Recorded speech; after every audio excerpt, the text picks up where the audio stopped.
بسم الله الرحمن الرحيم الحمد لله رب العالمين الرحمن الرحيم مالك يوم الدين إياك نعبد وإياك نستعين اهدنا الصراط المستقيم صراط الذين أنعمت عليهم غير المغضوب عليهم ولا الضالين.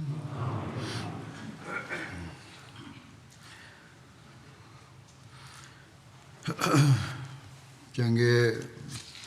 احزاب میں بنو قریظہ کے عہد توڑنے پر جنگ احزاب کے بعد ان کے قلعوں کے محاصرے کا ذکر ہو رہا تھا تاکہ انہیں مسلمانوں کو نقصان پہنچانے اور عہد شکنی کرنے کی سزا دی جائے. اس کی مزید تفصیل یوں ہے کہ جب محاصرہ شدید ہو گیا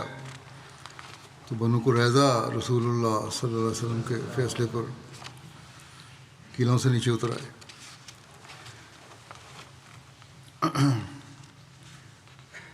اس بارے میں کہ بنو قریظہ کا محاصرہ کتنے دن رہا، اس بارے میں مختلف روایات ہیں. بعض روایات ہیں 10 دن کی، بعض 15 دن کی، بعض 14 دن، اور بعض جگہ 25 دن بیان کیے جاتے ہیں. حضرت مرزا بشیر احمد صاحب نے مختلف تاریخوں کی روایات سے اخذ کر کے بیان فرمایا ہے کہ اس محاصرے کی مدت کم و بیش 20 دن تھی.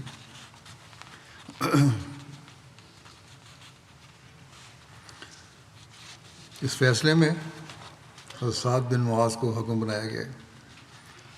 اس کی تفصیل یوں ہے کہ رسول اللہ صلی اللہ علیہ وسلم نے یہود کو قید کرنے کا حکم دیا تو ان کو رسیوں سے باندھ دیا گیا. اس کام کی نگرانی حضرت محمد بن مسلمہ نے کی. عورتوں اور بچوں کو قلعوں سے باہر نکالا اور ان کو بھی ایک طرف کر دیا اور ان پر حضرت عبداللہ بن سلام کو نگران مقرر کیا اور جو کچھ ان کے قلعوں میں تھا مثلاً ہتھیار، سامان اور کپڑا وغیرہ جمع کیا گیا. انہیں وہاں 1500 تلواریں، 300 زرہیں، 2000 نیزے، 1500 چمڑے کی ڈھالیں اور بہت سا سامان ملا. بہت سے برتن، شراب، گھڑے، نشاب و چیزیں ملیں جن کو بہا دیا گیا اور بہت سے اونٹ اور دوسرے جانور بھی پائے گئے جو سب کے سب جمع کر لیے گئے. اوس قبیلے کے معززین رسول اللہ صلی اللہ علیہ وسلم کی خدمت میں حاضر ہوئے اور کہنے لگے کہ یا رسول اللہ صلی اللہ علیہ وسلم، بنو قریظہ ہمارے حلیف ہیں، عہد شکنی کی وجہ سے ہمارے حلیف بھی نادم و پریشان ہیں، بس ان کو ہماری خاطر بخش دیں. رسول اللہ صلی اللہ علیہ وسلم خاموش بیٹھے رہے یہاں تک کہ اوس کا اصرار بڑھنے لگا اور اوس کے سارے لوگ ہی آ گئے اور التجا کرنے لگے. تو رسول اللہ صلی اللہ علیہ وسلم نے فرمایا، کیا تم اس بات پر راضی ہو کہ ان کے بارے میں فیصلہ تم میں سے ہی ایک شخص کے حوالے کر دیا جائے؟ سب نے کہا کیوں نہیں. آپ نے فرمایا یہ معاملہ سعد بن معاذ کے سپرد کیا جاتا ہے. ایک دوسری روایت میں اس طرح بیان ہوا ہے کہ رسول اللہ صلی اللہ علیہ وسلم نے فرمایا کہ فیصلے کے لیے میرے صحابہ میں سے جس کو چاہو اختیار کر لو. تو انہوں نے حضرت سعد بن معاذ کو اختیار کر لیا. رسول اللہ صلی اللہ علیہ وسلم اس پر راضی ہو گئے. حضرت سعد اوس قبیلے کے رئیس تھے اور بنو قریظہ کے یہ حلیف تھے. یوں قبیلہ اوس کے لوگ نہ صرف مطمئن ہو گئے بلکہ خوش ہو گئے، کیونکہ ان کا خیال تھا کہ اب معاملہ ہمارے ہاتھ میں ہے، اور عرب کا دستور تھا کہ حلیف کی پاسداری کی جاتی تھی۔ لیکن خدائی تقدیر کچھ اور ہی فیصلہ کیے ہوئے تھی، اور حضرت سعد کا پاکیزہ اور مخلص دل خدا اور اس کے رسول صلی اللہ علیہ وسلم کو ہی سب رشتوں اور تعلقات پر مقدم کیے ہوئے تھا۔ حضرت سعد اس وقت مدینہ کی مسجد میں رفیدہ اسلمیہ کے خیمے میں تھے۔ وہ زخمیوں کی مرہم پٹی کرتی تھیں اور ان کا مسجد میں ہی ایک خیمہ تھا۔ رسول اللہ صلی اللہ علیہ وسلم نے حضرت سعد کو اس خیمے میں ٹھہرایا تھا تاکہ علاج معالجے کی نگرانی اور بسہولت ان کی عیادت بھی کی جا سکے زخمی تھے۔ جب رسول اللہ صلی اللہ علیہ وسلم نے معاملہ حضرت سعد بن معاذ کے سپرد کر دیا تو قبیلہ اوس والے ان کے پاس گئے اور انہیں ایک گدھے پر سوار کیا جس کی زین کھجور کی چھال کی تھی اور زین کے اوپر چمڑے کا گدا بچھایا ہوا تھا۔ اس کی لگام بھی کھجور کے ریشوں کی تھی۔ حضرت سعد بھائی بھرکم جوان تھے۔ لوگ حضرت سعد کے ارد گرد جمع ہو گئے اور کہنے لگے، اے ابو عمر، رسول اللہ صلی اللہ علیہ وسلم نے اوس کے حلیفوں کا معاملہ آپ کے سپرد کیا ہے تاکہ آپ ان کے ساتھ بھلائی کریں، بس آپ ان پر احسان کیجیے۔ اتنے میں اور بھی بہت سے لوگ جمع ہو گئے، لیکن حضرت سعد خاموش رہے۔ جب لوگوں کا اصرار زیادہ ہو گیا تو حضرت سعد نے فرمایا کہ وقت آ گیا ہے کہ میں اللہ تعالیٰ کے بارے میں کسی ملامت کرنے والے کی ملامت کی پرواہ نہ کروں۔ حضرت سعد رسول اللہ صلی اللہ علیہ وسلم کے پاس آئے اور لوگ بھی حضرت صلی اللہ علیہ وسلم کے پاس بیٹھے ہوئے تھے۔ جب حضرت سعد بن معاذ آئے، اور بخاری اور مسلم میں ہے کہ جب وہ اس مسجد کے قریب آئے جس میں رسول اللہ صلی اللہ علیہ وسلم موجود تھے اور جسے بنو قریظہ کے محاصرے کے وقت نماز پڑھنے کے لیے تیار کیا گیا تھا، تو ان کو دیکھ کر رسول اللہ صلی اللہ علیہ وسلم نے فرمایا،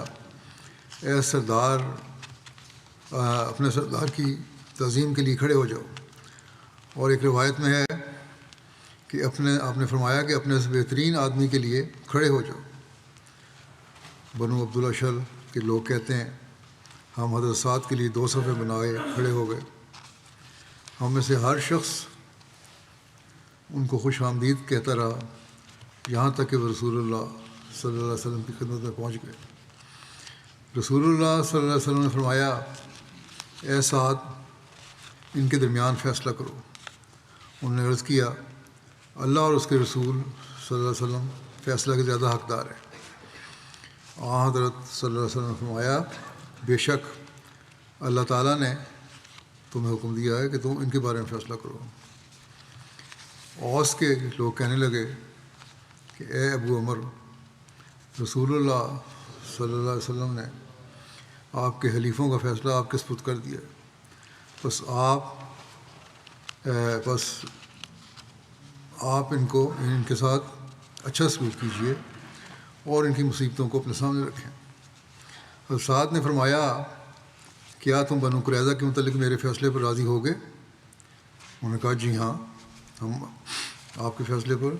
اس وقت سے راضی ہیں جب کہ آپ ہمیں موجود نہ تھے، یعنی آپ کی غیر حاضری میں بھی ہم نے آپ کا نام تجویز کیا تھا۔ ہماری طرف سے آپ کو اختیار ہے اور امید کرتے ہیں کہ آپ ہم پر احسان فرمائیں گے، جیسے آپ کے علاوہ کسی اور نے اپنے حلیف بنو قینقاع کے ساتھ کیا ہے، اور ہماری ترجیح آپ ہی ہیں، اور ہم آپ کے فیصلے کے آج کے دن بہت محتاج ہیں۔ حضرت سعد نے فرمایا، میں پوری کوشش کروں گا۔ تو انہوں نے کہا، لوگوں نے پوچھا، اس بات سے ابھی کیا مراد ہے کہ پوری کوشش کروں گا؟ حضرت سعد نے فرمایا، تمہیں اللہ کے عہد و پیمان کی قسم، کیا میرا فیصلہ ہی نافذ ہوگا؟ پکا کرنے کے لیے دوبارہ پوچھا. انہوں نے کہا جی ہاں. پھر حضرت سعد اس طرح متوجہ ہوئے جہاں رسول اللہ صلی اللہ علیہ وسلم تھے. وہ رسول اللہ صلی اللہ علیہ وسلم کے جلال و عظمت کی وجہ سے آپ سے مخاطب نہ ہوئے اور یہ کہا کہ اور ادھر بیٹھے ہوئے لوگ بھی یہ وعدہ کرتے ہیں. آپ وسلم کی طرف اشارہ کیا رسول اللہ صلی اللہ علیہ وسلم نے، اور ان لوگوں نے کہا جی ہاں.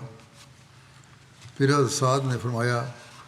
کہ میں ان کے بارے میں یہ فیصلہ کرتا ہوں کہ ان کے بالغ مردوں کو قتل کر دیا جائے اور عورتوں اور بچوں کو قید کر دیا جائے اور مال تقسیم کر دیا جائے اور گھر مہاجرین کو دے دیے جائیں نہ کہ انصار کو. انصار نے کہا کہ ہم ان کے بھائی ہیں، ان کے ساتھ ہی تھے. فرمایا میں چاہتا ہوں کہ وہ تم سے مستغنی ہو جائیں،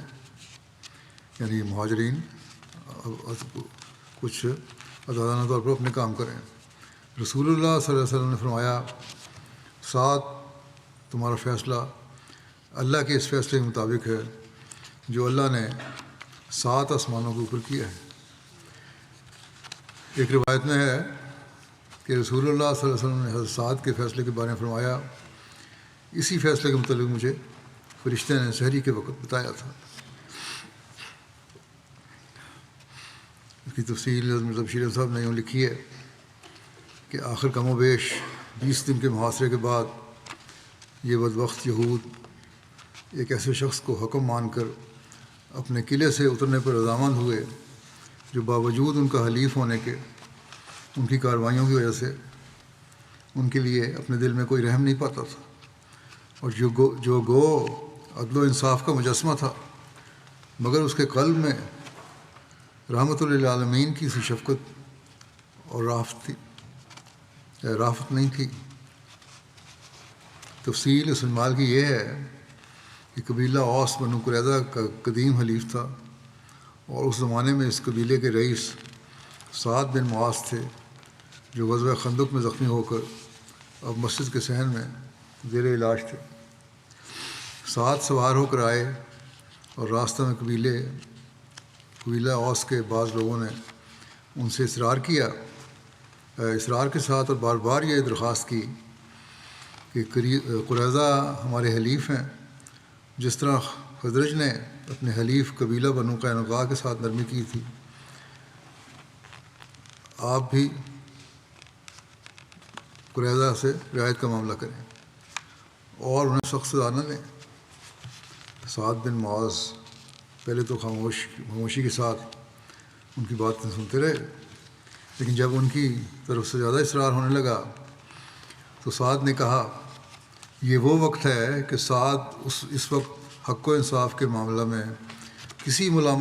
گر کی ملامت کی پرواہ نہیں کر سکتا. یہ جواب سن کر لوگ خاموش ہو گئے. جب سعد حضرت صلی اللہ علیہ وسلم کے قریب پہنچے تو آپ نے صحابہ سے فرمایا قوموا الی سیدکم، یعنی اپنے رئیس کے لیے اٹھو اور سواری سے نیچے اترنے میں انہیں مدد دو. جب سعد سواری سے اتر کر حضرت صلی اللہ علیہ وسلم کی طرف آگے بڑھے تو آپ نے ان سے مخاطب ہو کر فرمایا سعد بنو قریظہ نے تمہیں حکم مانا ہے اور ان کے متعلق جو تم فیصلہ کرو انہیں منظور ہوگا. اس پر سعد نے اپنے قبیلہ اوس کے لوگوں کی طرف نظر اٹھا کر کہا علیکم بذالک عہد اللہ و میثاقہ ان الحکم فیہم بما حکمت.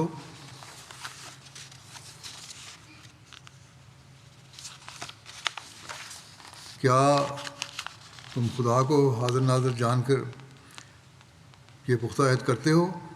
کہ تم بہرحال اس فیصلے پر عمل کرنے کے پابند ہوگے جو میں بنو قریظہ کے متعلق کروں گا؟ لوگوں نے کہا ہاں ہم وعدہ کرتے ہیں.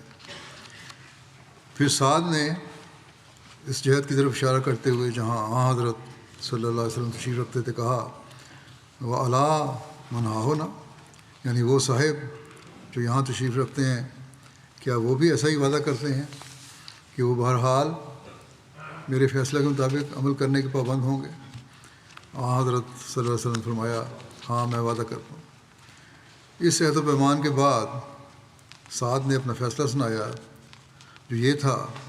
کہ بنو قریظہ کے مقاتل یعنی جنگجو لوگ قتل کر دیے جائیں اور ان کی عورتیں اور بچے قید کر لیے جائیں اور ان کے اموال مسلمانوں میں تقسیم کر دیے جائیں۔ حضرت صلی اللہ علیہ وسلم نے یہ فیصلہ سنا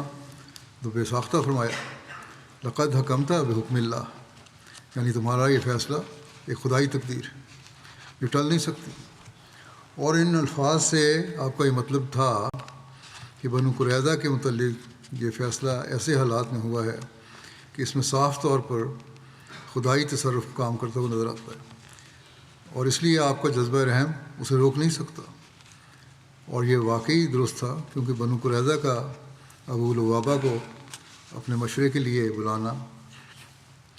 اور ابو لبابہ کے منہ سے ایک ایسی بات نکل جانا جو سراسر بے بنیاد تھی، اور بنو قریظہ کا حضرت صلی اللہ علیہ وسلم کو حکم ماننے سے انکار کرنا، اور اس خیال سے کہ قبیلہ اوس کے لوگ ہمارے حلیف ہیں اور ہم سے رعایت کا معاملہ کریں گے۔ سعد بن معاذ رئیس اوس کو اپنا حکم مقرر کرنا، پھر سعد کا حق و انصاف کے راستے میں اس قدر پختہ ہو جانا کہ عصبیت اور جتھہ داری کا احساس دل سے بالکل محو ہو گیا، اور بالآخر سعد کا اپنے فیصلے کے اعلان سے قبل حضرت صلی اللہ علیہ وسلم سے اس بات کا پختہ عہد لے لینا کہ بہرحال اس فیصلے کے مطابق عمل ہوگا۔ یہ ساری باتیں اتفاقی نہیں ہو سکتی، اور یقیناً اس کی طے میں خدائی تقدیر اپنا کام کر رہی تھی، اور یہ فیصلہ خدا کا تھا نہ کہ سعد کا۔ سعد بن معاذ کے فیصلے کی تنفیذ کے بارے میں مزید لکھا ہے کہ جب حضرت سعد نے فیصلہ کر لیا تو رسول اللہ صلی اللہ علیہ وسلم 9 ذوالحجہ بروز جمعرات مدینہ واپس تشریف لے آئے۔ ایک روایت میں ہے کہ 5 ذوالحجہ کو واپس آئے۔ ابن سعد نے لکھا ہے کہ رسول اللہ صلی اللہ علیہ وسلم 7 ذوالحجہ کو مدینہ واپس تشریف لائے، اور وہ جمعرات کا دن تھا۔ ان قیدیوں کے بارے میں حکم دیا کہ ان کو مدینہ میں لایا جائے۔ رسول اللہ صلی اللہ علیہ وسلم کے حکم کے مطابق قیدیوں کو حضرت اسامہ بن زید کے گھر لایا گیا، عورتوں اور بچوں کو حضرت رملہ بنت حارث کے گھر لایا گیا، اور یہ بھی کہا جاتا ہے کہ ان سب کو حضرت رملہ بنت حارث کے گھر قید کیا گیا، اور رسول اللہ صلی اللہ علیہ وسلم کے لیے کھجوریں لانے کا حکم دیا تو وہ ساری زمین پر بکھیر دی گئیں۔ لوگ بے شمار کھجوریں لے آئے اور ساری رات وہ بافراغت کھاتے رہے۔ یہودی ہتھیار، سامان، کپڑے وغیرہ حضرت رملہ کے گھر لانے کا حکم دیا، اور اونٹوں اور بکریوں کو وہیں درختوں کے نیچے چرنے کے لیے چھوڑ دیا گیا۔ حضرت مرزا بشیر صاحب فرماتے ہیں کہ ایسا معلوم ہوتا ہے کہ بنو قریظہ کی بدعہدی اور غداری اور بغاوت اور فتنہ و فساد اور قتل و خونریزی کی وجہ سے خدائی عدالت سے یہ فیصلہ صادر ہو چکا تھا کہ ان کے جنگجو لوگوں کو دنیا سے مٹا دیا جائے۔ چنانچہ ابتداءً حضرت صلی اللہ علیہ وسلم کو اس غزوے کے متعلق غیبی اختیاری ہونا یہی ظاہر کرتا ہے کہ یہ ایک خدائی تقدیر تھی، مگر خدا کو یہ منظور نہ تھا کہ اس کے رسول کے ذریعے سے یہ فیصلہ جاری ہو، اور اس لیے اس نے نہایت پیش در پیش غیبی تصرفات سے حضرت صلی اللہ علیہ وسلم کو بالکل الگ رکھا، اور سعد بن معاذ کے ذریعے اس فیصلے کا اعلان کروایا، اور فیصلہ بھی ایسے رنگ میں کروایا کہ اب حضرت صلی اللہ علیہ وسلم بالکل دخل نہیں دے سکتے تھے، کیونکہ آپ وعدہ فرما چکے تھے کہ آپ بہرحال اس فیصلے کے پابند ہوں گے جو سعد بن معاذ کریں گے۔ آپ پر غیر اور اعتراض کرنے والے اور بعض دفعہ ہمارے نوجوانوں کو بھی زہر آلود کرتے ہیں لوگ یہ کہہ کے کہ بنو قریظہ پر ظلم کیا آپ نے۔ اس کا ایک بڑا واضح جواب ہے کہ آپ نے تو کیا ہی نہیں فیصلہ، اور فیصلہ بھی ان کے حلیف سے کروایا اللہ تعالیٰ نے، اور اس نے بھی آپ سے پختہ عہد لیا۔ بہرحال پھر چونکہ اس فیصلے کا اثر بھی صرف آپ کی ذات پر نہیں پڑتا تھا بلکہ تمام مسلمانوں پر پڑتا تھا، اس لیے آپ اپنا یہ حق نہیں سمجھتے تھے کہ اپنی رائے سے خاک کو کیسی ہی عفو و رحم کی طرف مائل ہو اس فیصلہ کو بدل دیں۔ یہی خدائی تصرف تھا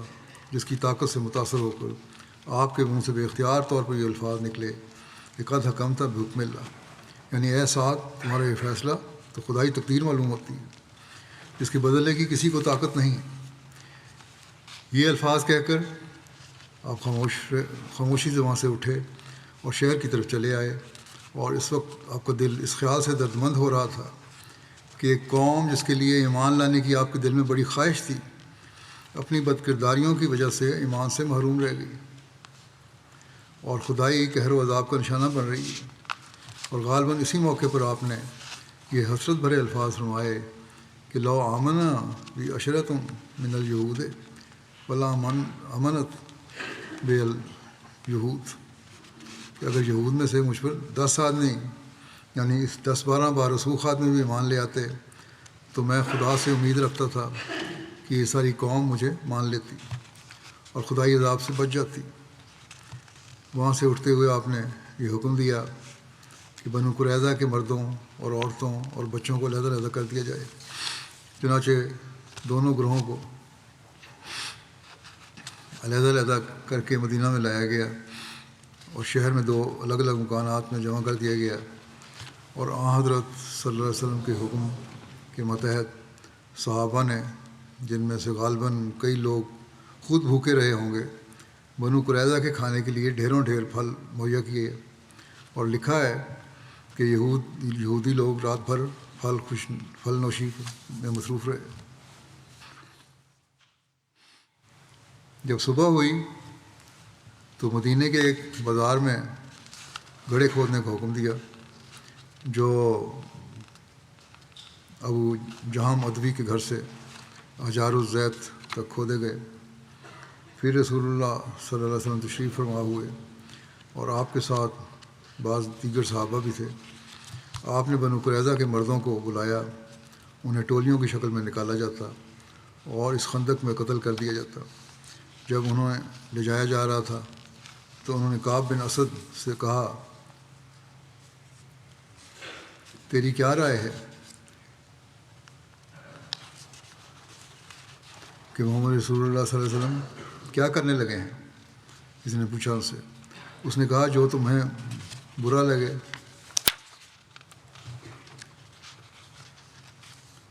کعب بن اسد سے کہا ان لوگوں نے کہ تیری کیا رائے ہے کہ محمد صلی اللہ علیہ وسلم کیا کرنے لگے ہیں؟ اس نے کہا کہ جو تمہیں برا لگے وہ کرنے لگے ہیں، جو تمہیں اچھا نہیں لگے گا۔ ہلاکت ہو تم پر، تم کسی حالت میں بھی سمجھتے نہیں ہو، بلانے والا چھوڑتا نہیں اور جو چلا جاتا ہے وہ واپس نہیں آتا، اس کے لیے اللہ کی قسم تلوار ہے،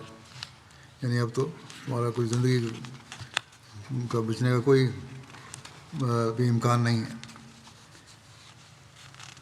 میں نے تمہیں اس کے علاوہ کی طرف بلایا تھا لیکن تم نے انکار کر دیا۔ یہود کہنے لگے، یہ غصے کا وقت نہیں ہے، اگر ہم تمہاری رائے کو مان لیتے تو ہم اس عہد کو توڑنے کے مرتکب نہ ہوتے جو ہمارے اور محمد رسول اللہ صلی اللہ علیہ وسلم درمیان تھا۔ حیی بن اخطب نے کہا، اب اس ملامت کو چھوڑ دو، اب تم سے کچھ بھی دور نہیں کیا جائے گا، اب بس تلوار کے لیے صبر کرو۔ حضرت علی اور حضرت زبیر بن عوام کو یہود کے قتل پر مأمور کیا گیا۔ بعض روایات کے مطابق کچھ قیدیوں کو قتل کرنے کے لیے مختلف صحابہ میں تقسیم کر دیا گیا۔ اس کی تفصیل مذہب شیرین صاحب نے یوں لکھی ہے کہ دوسرے دن صبح کو سعد بن معاذ کے فیصلے کا اجرا ہونا تھا۔ حضرت صلی اللہ علیہ وسلم نے چند مستعد آدمی اس کام کی سر انجام دہی کے لیے مقرر فرما دیے اور خود بھی قریب ہی ایک جگہ میں تشریف فرما ہو گئے تاکہ اگر فیصلے کے اجرا کے دوران میں کوئی بات ایسی پیدا ہو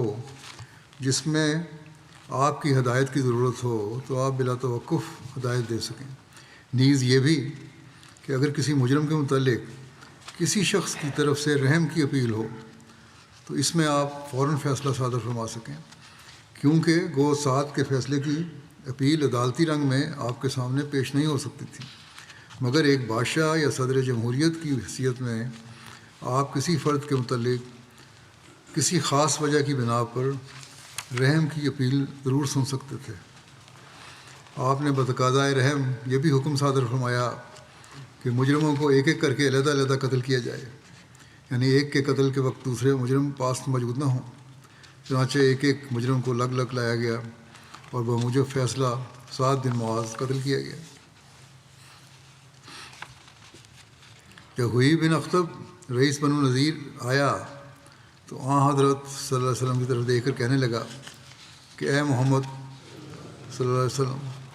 مجھے یہ افسوس نہیں ہے کہ میں نے تمہاری مخالفت کیوں کی، لیکن بات یہ ہے کہ جو خدا کو چھوڑتا ہے خدا بھی اسے چھوڑ دیتا ہے۔ پھر لوگوں کی طرف دیکھ کر کہنے لگا خدا کے حکم کے آگے کوئی چارہ نہیں ہے، یہ اسی کا حکم اور اسی کی تقدیر ہے۔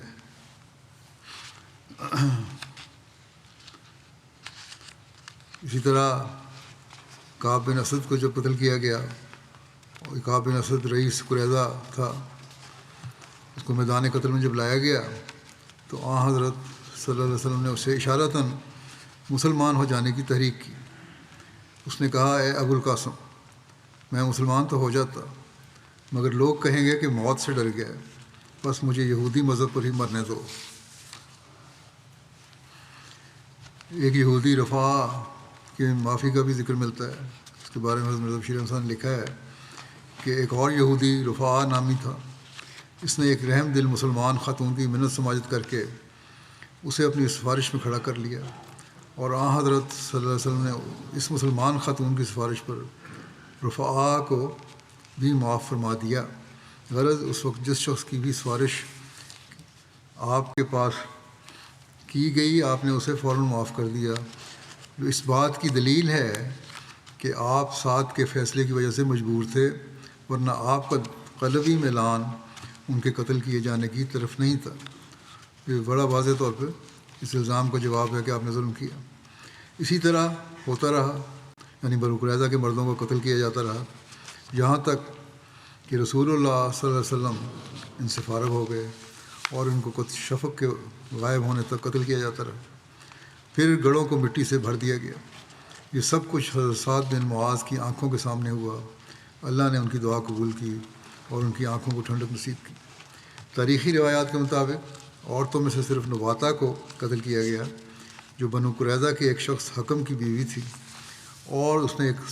مسلمان صحابی حضرت خلاد کو، جو کہ بنو قریظہ کے قلعے کی دیوار کے ساتھ بیٹھے تھے، اوپر سے پتھر پھینک کر مار دیا تھا۔ اس قتل کی سزا میں اس کو قتل کیا گیا تھا، لیکن بعض سیرت نگار اس روایت سے اتفاق نہیں کرتے، اور ان کے نزدیک بنو نذیر یا خیبر کی بعض روایات اس واقعے کے ساتھ مل جل جانے کی وجہ سے اور بعض دیگر قرائن کی وجہ سے اس عورت کے قتل کا واقعہ درست نہیں ہے، واللہ اعلم۔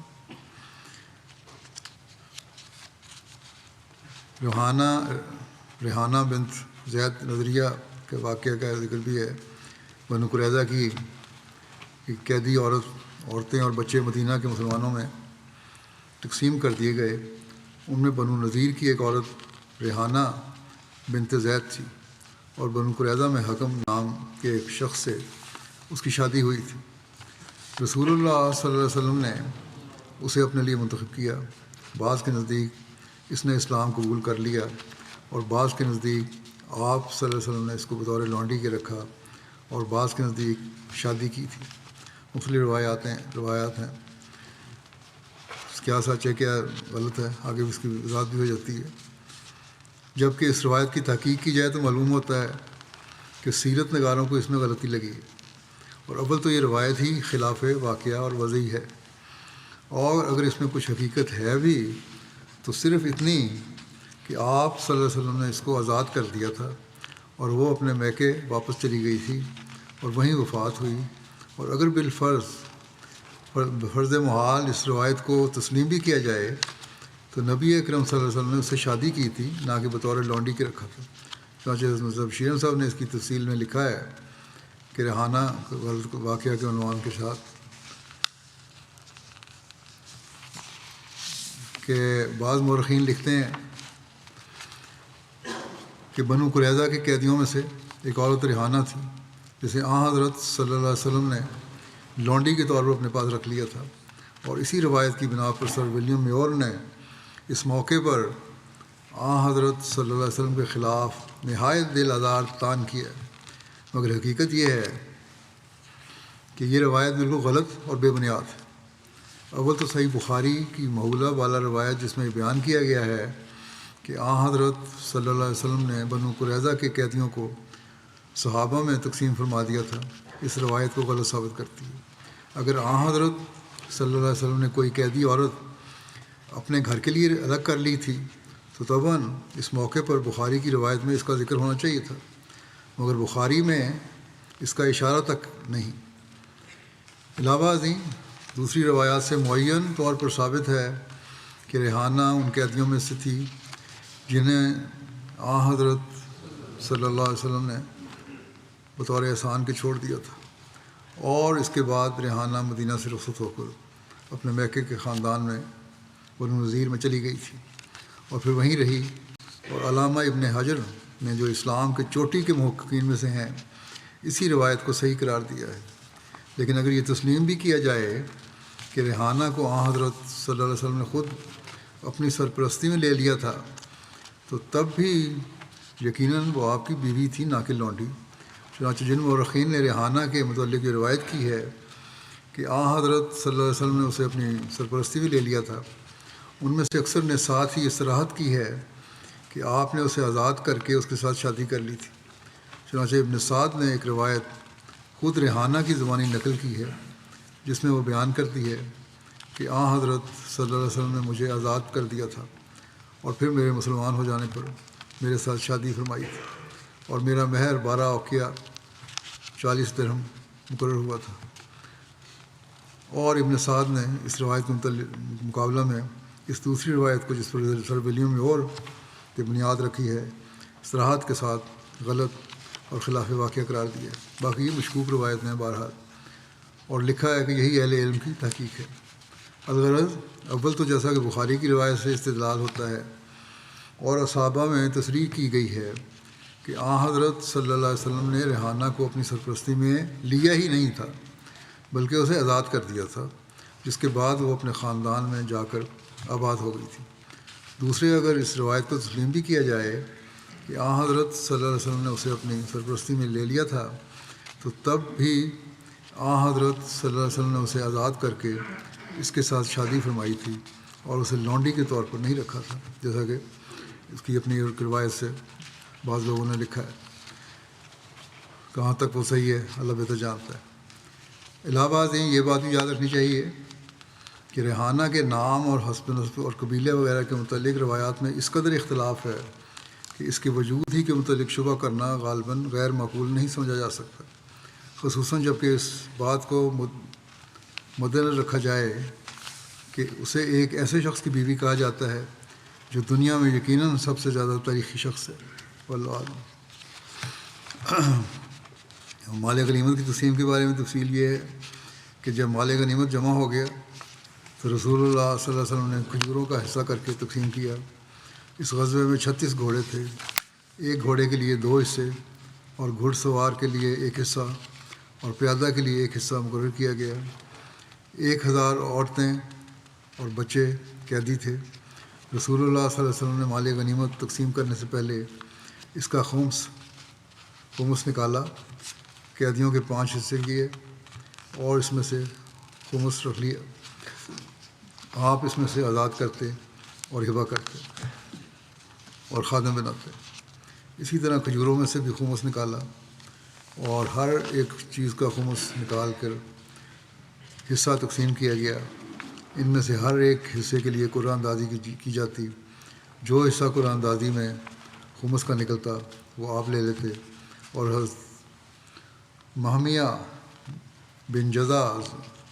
زبیدی کو خمس پر نگران مقرر کیا، پھر بقیہ 4 حصے تقسیم کیے۔ رسول اللہ صلی اللہ علیہ وسلم نے ان عورتوں کو بھی عطا فرمایا جو جنگ کے وقت حاضر تھیں۔ ان عورتوں میں حضرت صفیہ بنت عبد المطلب، حضرت عمارہ، حضرت سلیط، حضرت علا انصاریہ، حضرت سمیرہ بنت قیس، حضرت سعد بن معاذ اور حضرت کبشہ بنت رافع شامل تھیں۔ رسول اللہ صلی اللہ علیہ وسلم نے حضرت سعد بن عبادہ کو ایک گروہ کے ساتھ خمس کے اموال یعنی قیدی وغیرہ فروخت کرنے کے لیے شام کی طرف بھیجا کہ ان کے بدلے میں ہتھیار اور گھوڑے خرید کر لائیں۔ ایک روایت میں ہے کہ حضرت عثمان بن عفان اور حضرت عبد الرحمن بن عوف نے اس میں سے ایک حصہ خرید لیا، لیکن ایک رائے یہ بھی ہے کہ ان سب قیدیوں کو مدینہ میں ہی رکھا گیا تھا، کہیں نہیں بھیجا گیا تھا، جنہیں آہستہ آہستہ نبی اکرم صلی اللہ علیہ وسلم بطور احسان رہا بھی فرماتے رہے۔ چنانچہ مرزا بشیر احمد صاحب نے جو بڑی اپنی تحقیق کی ہے مختلف تاریخی کتب سے، وہ لکھتے ہیں کہ بچے اور عورتیں جو ساتھ کے فیصلے کے مطابق قید کر لیے گئے تھے، ان کے متعلق بعض روایات سے پتہ لگتا ہے کہ حضرت صلی اللہ علیہ وسلم نے ان کو نجد کی طرف بھجوا دیا تھا، جہاں بعض نجدی قبائل نے ان کا فدیہ ادا کر کے انہیں چھڑا لیا تھا، اور اس رقم سے مسلمانوں نے اپنی جنگی ضروریات کے لیے گھوڑے اور ہتھیار خریدے تھے۔ اگر ایسا ہوا ہو تو کوئی بعید نہیں، کیونکہ نجدی قبائل بنو قریظہ آپس میں حلیف تھے، اور غزوہ قریظہ سے صرف چند دن قبل ہی وہ غزوہ احزاب میں مسلمانوں کے خلاف اکٹھے لڑ چکے تھے، اور دراصل اہل نجد ہی کی انگیخت پر بنو قریظہ نے حضرت صلی اللہ علیہ وسلم کے خلاف بغاوت کا جھنڈا بلند کیا تھا۔ پس اگر نجد والوں نے اپنے حلیف بنو قریظہ کے قیدیوں کو مسلمانوں کے ہاتھ سے چھڑوا لیا، وہ تو جائے تعجب نہیں ہے، لیکن صحیح روایت سے پتہ لگتا ہے یہ قیدی مدینہ میں ہی رہے تھے، کہیں نہیں گئے تھے، اور حضرت صلی اللہ علیہ وسلم نے انہیں حسب دستور مختلف صحابیوں کی نگرانی میں تقسیم فرما دیا تھا، اور پھر ان میں سے بعض نے اپنا فدیہ ادا کر رہائی حاصل کر لی تھی، اور بعض کو حضرت صلی اللہ علیہ وسلم نے یوں ہی بطور احسان کے چھوڑ دیا تھا، اور پھر یہ لوگ بعد میں آہستہ آہستہ بطیب خاطر وہ خود مسلمان ہو گئے۔ چنانچہ ان میں سے عطیہ قرظی اور عبد الرحمن بن زبیر بن باتیہ اور کعب بن سلیم اور محمد بن کعب کے نام تاریخ میں محفوظ ہیں، اور یہ سب مسلمان ہو گئے تھے۔ اور ان میں جو مؤخر ذکر ہیں محمد بن کعب، یہ شخص تو ایک بڑے پائے کے مسلمان گزرے ہیں۔ یہ قیدی عورتیں تقسیم ہوئی ہوں یا فروخت کی گئی ہوں، اس موقع پر حضرت صلی اللہ علیہ وسلم نے ایک ایسا حکم دیا جو آپ کی وسعت رحمت اور عورتوں کے موسم کے طور پر آب زر سے لکھنے کے قابل ہے۔ آپ صلی اللہ علیہ وسلم نے فرمایا کہ جو بھی کوئی عورت اس تقسیم کی جائے یا فروخت کی جائے، اگر اس کے ساتھ چھوٹا بچہ یا بچی ہو تو اس کو اس کی ماں سے الگ نہ کیا جائے جب تک کہ وہ بالغ نہ ہو جائے، اور ایسا ہی اگر دو چھوٹی بہنیں ہوں تو انہیں بھی بالغ ہونے تک جدا نہ کیا جائے۔ یہ تھا رحمۃ اللہ عالمین کا عمل، اور آپ کا عورتوں پر احسان اور قیدیوں پر احسان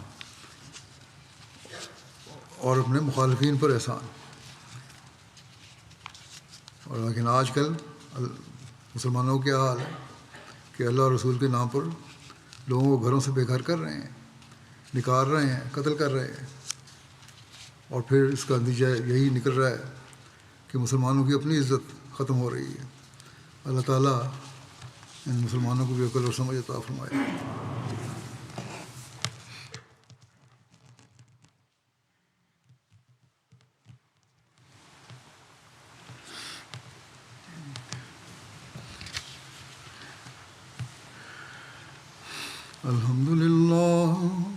الحمد للہ نحمده ونستعینه ونستغفره ونؤمن به ونتوکل علیہ ونعوذ باللہ من شرور انفسنا ومن سیئات اعمالنا من يهده الله فلا مضل له ومن يضلل فلا هادي له ونشهد أن لا إله إلا الله ونشهد أن محمدا عبده ورسوله عباد الله رحمكم الله إن الله يأمر بالعدل والإحسان وإيتاء ذي القربى وينهى عن الفحشاء والمنكر والبغي يعظكم لعلكم تذكرون اذكروا الله يذكركم وادعوه يستجب لكم ولذكر الله أكبر